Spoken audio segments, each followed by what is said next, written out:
La reproducción celular. ¿Cómo es que la división celular mitótica produce células hijas genéticamente idénticas? La división mitótica consiste en la mitosis, que es la división del núcleo, y la citocinesis. Después de la interfase, cuando los cromosomas de la célula se duplicaron y se realizaron otros preparativos necesarios para la división, puede realizarse la división mitótica, la cual va a constar de un proceso de 4 fases. La primera fase es la profase. Durante la profase ocurren 3 hechos principales, que son los cromosomas duplicados que se condensan, se forman los microtúbulos del uso y estos microtúbulos del uso se unen a los cromosomas. La segunda fase es la metafase. Los cromosomas se alinean en el ecuador de cada célula.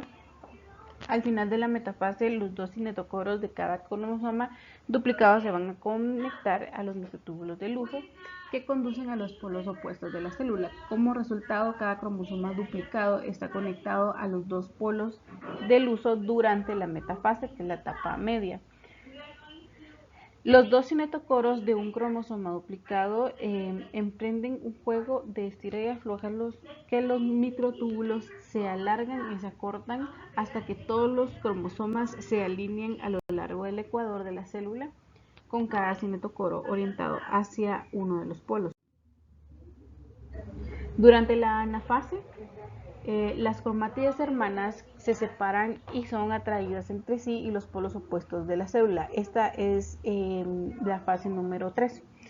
Al comienzo de la anafase, las cromátides hermanas se separan y se convierten en cromosomas hijos independientes. Con esta separación, las proteínas motrices de cada cinetocoro atraen a los cromosomas hasta el polo al tiempo de que carcomen al extremo del microtúbulo unido, con lo que se acorta un mecanismo que se recibe un nombre de el movimiento de Pacman. Uno de estos 2 cromosomas hijos derivado de cada célula original se mueve a cada polo de la célula. La última etapa o etapa final, que es la etapa número 4, que es la telofase, en esta se van a formar envolturas nucleares alrededor de los 2 grupos de los cromosomas. Cuando los cromosomas alcanzan los polos, comienza la telofase, que es la etapa final, y los microtúbulos del uso se desensamblan y desaparecen y deforman una envoltura nuclear alrededor de cada grupo de cromosomas. Los cromosomas vuelven a su estado extendido y empiezan a formarse los nucleolos. En la mayoría de las células, la citocinesis ocurre durante la telofase, cuando se aíslan los núcleos de su propia célula hija. Durante la citocinesis, el citoplasma se divide entre 2 células hijas. En las células animales, los microfilamentos unidos a la célula plasmática forman un anillo alrededor del ecuador de la célula. Durante la citocinesis, el anillo se contrae y constriñe el ecuador de la célula, y eventualmente la cintura se constriñe completamente y se divide su citoplasma en 2 células hijas. Luego de la citocinesis, las células eucariontes entran en su etapa G1 de la interfase, con lo que completan el ciclo celular. ¿Cómo se controla el ciclo celular? Algunas células, como las de revestimiento del estómago, se dividen durante toda la vida del organismo, y otras se dividen en reacción a ciertos estímulos, como el daño de un tejido o una infección. Otras más, como casi todas las células del cerebro, corazón y músculos esqueléticos, nunca se dividen en un adulto. La división celular está regulada por un número increíble de moléculas que todavía no se han sido identificadas ni estudiadas por completo.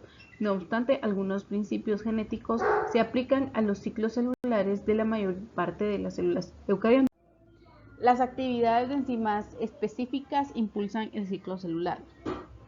El ciclo celular está controlado por una familia de proteínas llamadas sinasas dependientes de las ciclinas. La mayoría de las células del cuerpo se encuentran en la fase G1 del ciclo celular. Una célula se divide solo si recibe las señales de ciertas moléculas parecidas a hormonas llamadas factores de crecimiento. Cuando se estimula una célula en G1 de los factores de crecimiento, sintetiza proteínas ciclinas que se unen al CDX específicas. El complejo CDX ciclinas estimula la síntesis y la actividad de proteínas que se requieren para iniciar la síntesis del ADN. Así, la célula entra en una fase S y replica su ADN. Al terminar la replicación del ADN, otras CDK se activan en G2 para que la célula pase a la siguiente fase, la mitosis, en la cual los cromosomas se condensan, se desensambla la envoltura nuclear y se forma el uso y se unen cromosomas de los microtúbulos del uso. Por último, las otras CDK estimulan procesos en los que las cromátides hijas se separan en cromosomas individuales y se dividen a los polos opuestos de la célula en la anafase. El control del ciclo celular y su participación en el cáncer. El ciclo de la célula es rígidamente controlado tanto durante el desarrollo embrionario como durante el mantenimiento y reparación del organismo adulto.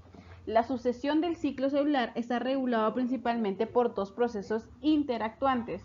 1. La producción de las reacciones a los factores de crecimiento que aceleran el ciclo y 2. Los puntos de control o verificación de la célula que se detienen el ciclo si surgen problemas como las mutaciones del ADN o falta de alineación de los cromosomas. Casi todas las formas del cáncer son el resultado del fallo de alguno de estos procesos. Muchas moléculas controlan el ciclo celular aquí y no se enfocará en las proteínas producidas por los tipos importantes de genes.